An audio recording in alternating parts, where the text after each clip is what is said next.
This is going to be a video about how to assemble this geocache. So I've already got my hardware assembled and my parts printed here. There's some parts of this I'm not going to need for the assembly. I can get rid of the box here because I'm not going to need that till later. Same with the key, that's only used to solve it. And the same thing with all these buildings here. So I'm going to get them out of the way because I'm not going to need them to later. What I've got left, all the other parts I've got here, we're going to need for the assembly of the geocache. So when I'm having a look at this, I need to assemble it quite carefully. The first thing you'll need is your assembled, you need the answer to your puzzle so that you know what dials are going where. In looking at the dials, I've done a little bit of work before on these. So what we can see is we've got the numbers 1, 2, 3, 4 on the top. The way we tell which dial it is or what number it corresponds to is if we have a look at the other end, this little cutout here the number directly above that cutout. So in this case, is the number 1, is the one corresponding to that dial. If I look at another one, so for example, this one should be, I'll look at the cutout, look directly above that, that's going to be a number 3. Now you can see I've put some filament in there with a little bit of super glue to make it stand out a little bit more, but you don't necessarily need to do that if you're doing it yourself. Now what we're going to do is start assembling this. So what I'm looking for as my first piece is an end piece, and I know it's an end piece because I've got a straight edge here, whereas many of the other pieces have wavy parts on both edges. So I want to get the straight piece that's got hexagonal holes on the end. That's where I'm going to put the nuts in. So I'll do that first. What I find it's easier to do to insert those nuts successfully is to get my M630 bolts and the nuts and just wind it on a little bit, and I can push that into that hexagonal hole and then unscrew it, and that will seat itself down in the hole there. I'll repeat that with the same with the other side as well. I'm going to feed that on, feed that into the hole there, and then just unscrew it so I can see that they're both down there. Okay, so I know they're both in there. So what I want to do here is do my first part of my code. So I'm going from the bottom. I know my first number in that row is a 1. So I get my 1. The next one is a 4. The next one is a 2. And finally, I've got a 3. And I can put that down a little bit for now. I might get this grid out of the way so I've got more room to work. And what we can see on this side here is that it's going to bolt through the other piece and into those holes there. Now they are numbered in order, so it tells you which ones you're going to be using. I'm going to take my next bit, which is this one here. Now, when we put this on, what we want to make sure is our hexagons are always facing the same way. So if the hexagons were on this surface, I want to face the hexagons to that surface there. Now that's where another nut is going to go in. So when we bolt this one on, we've then got another bolt that's going to go through here. But once we bolt it on, we're not going to be able to access this hole anymore to be able to put a nut in. So we need to put it in prior to putting those together. So I'm going to use that same process again of putting the nut in to that gap, unscrewing it, and doing the same on the other side, which is this one here.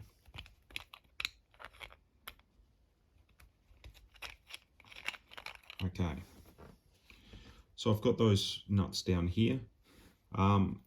But the other problem with this is that if I bolt those together and I go to screw that in from the other side, there's a possibility that that nut is just going to slide along the channel like you can see there. So my workaround with this has been to have these 3D printed little hexagonal inserts. These are quite short ones there that sit in that section there and hold essentially the nut flush with that. So that when, I'll do the same to the other side. With this first row, I'm only using the short ones because there's no area for it to go into. Okay, so we've got those little spaces in there, the nuts are behind them, and I've got my dials in place. So when I put that down,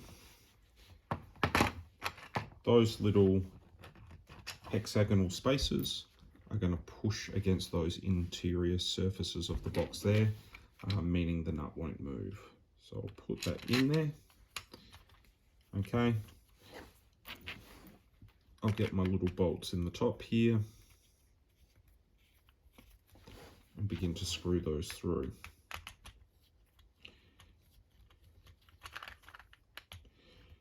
Now, just like I did with the other part of this, like I said, there is a chance that when we get through to that end, that the nuts are just going to get pushed through. So I actually have some of these little hexagonal spaces for that part there as well. So you can see that goes in there, and I can just put my finger over the end while I'm screwing that in.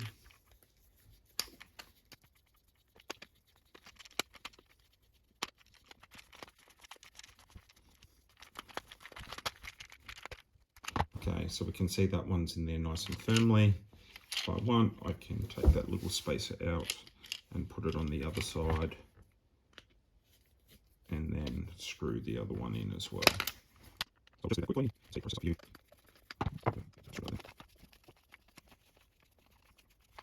Okay, so they're both down nice and tight now. What we should see when I'm having a look at this is I should be able to turn, you can see I'm turning that mechanism on the back here, and those dials should turn nice and smoothly. If they don't, you may want to undo the screws and either sand the inside surfaces of these cavities, or even sand the outside surfaces of those until you get a nice smooth fit for that. Okay, so that's rows done. We then want to repeat those processes for the other rows there. So getting your next lot of dials in, again making sure you fill your hex sections with your nuts, and this time we're going to have the larger spaces. The reason we need the larger spaces in this case is it's not just when we put this one in, it's going to line up with that there. So we've got that nut there, so it sinks in a little bit further. So you're going to need to use the larger spaces for that. So again, what I'm going to do is just go through this process, hopefully fairly quickly, till we get to the combination being completely done there. Remembering the hexes are going towards that first piece, and the circles are going away from that first piece. So I'll just get going on that.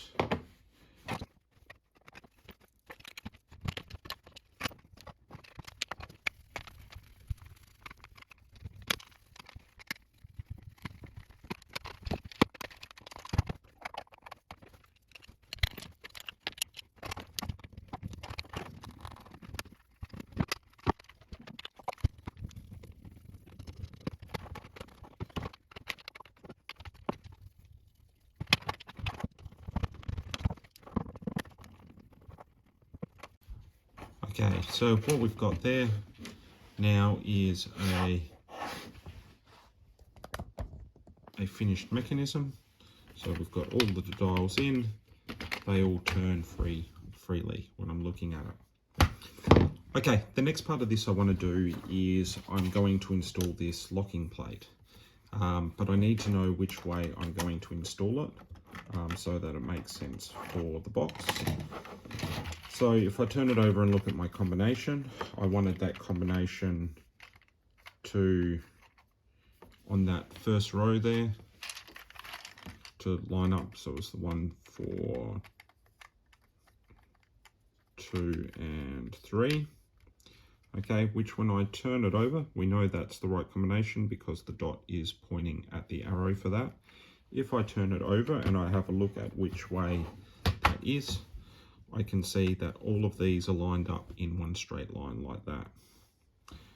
So what I want it to be able to do in this case is I want to have all of them line up the same way. So that when I put my plate over that, it's going to slide one way or the other way there. Now you notice there's two orientations with this. If I've got it like that, this will slide back that way. But what we notice is that that little tab is always poking past the green part. So that's the incorrect way to do that. If I flip that over, what I can see is that when it's unlocked, we can see that tab at the top here is disengaged. It goes all the way back. And at the bottom, that slide doesn't go past that green edge either. So that means that can slide backwards and forwards with that.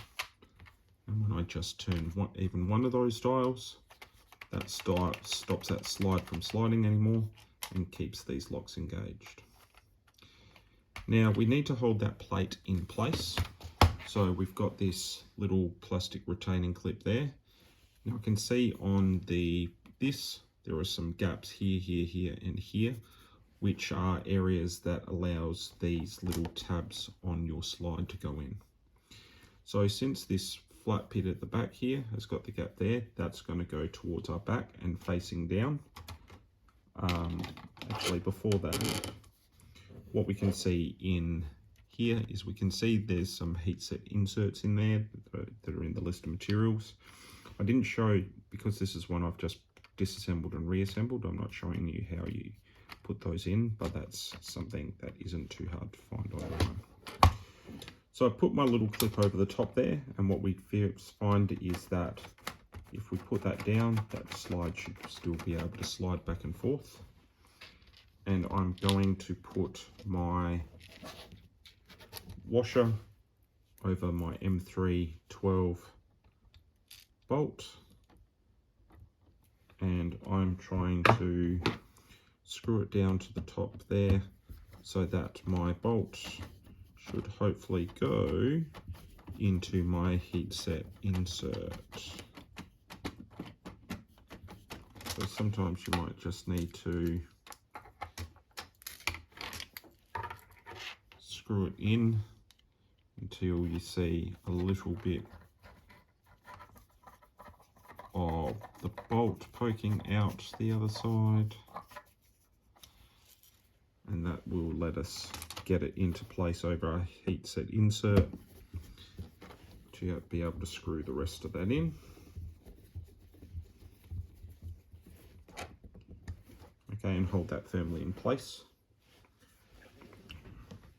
So what I'm going to do is, again, speed this up a little bit and just show you when that's all installed there.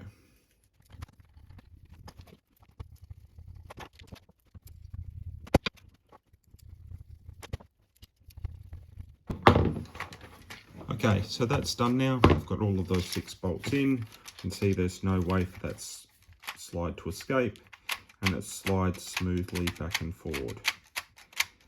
Okay, what we can do now that we've got that is we can bring back our box. So we want to line it up so we can see in the box at the back there, there's this hole in the back there that's going to hold those tabs. Those tabs at the side are going to go into there. So make sure it's disengaged. We're going to put it into that box, and we can see when I slide that back, that tab goes into place and stops it from moving. Same again with those two side ones there. I can pull it out or engage that. And if I only turn one of those dials, even a little bit, that stops that box from unlocking. Okay, so that's the assembly video.